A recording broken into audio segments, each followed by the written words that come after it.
So ngayon guys, at nandito kami sa Sapang Labo at pasalamat tayo kay tatay. Hindi madilim na. Nalilim na, dahil makulit na ako. At iakit ko na kayo sa Sapang Labo Falls, no? At saka iba itong falls na to, no? Mababaw siya, pero hindi na ako magigilid, no? So, tayo, nalakad natin, no? Wala pang 45 minutes, no? Wala ko lang 45 minutes, kasi hindi ako tayo yan. Okay guys, galing ko na kayo sa Bukamak na. Galing ko yung ito, hindi magulat sa mga tayo. So, ngayon guys, ang vlog natin ay Sapang Labo, no? Bakit tayo dito? Yan, dito may kabuliman at may pwede na, no?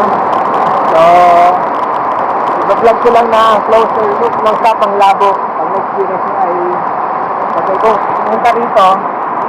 Ayan, bilis ako. Ayan. Yan ang na-experience nyo rito. Pag kayo pumunta rito. Ayan. Malikid ko. Sapang Labo guys. So, pang-apat na place ito. Ganun ko lang pala yung tatay, no? So, ganun ka kaganda. Natigas ko tayo ang kanilin ko. Yan. And guys, sa Sapang Labo. Narinig ko ba ako?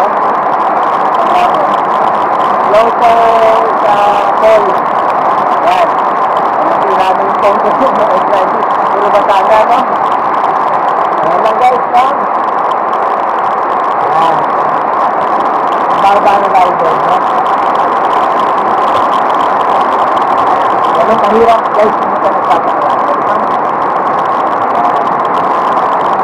Pwede tayong maupo rito.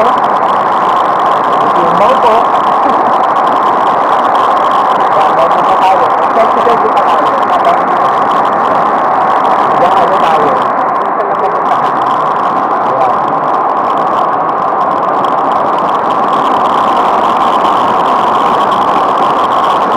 Guys, thanks for watching, no? Pero hindi tayo ending ng vlog, mag-ending pa ako mamaya, no?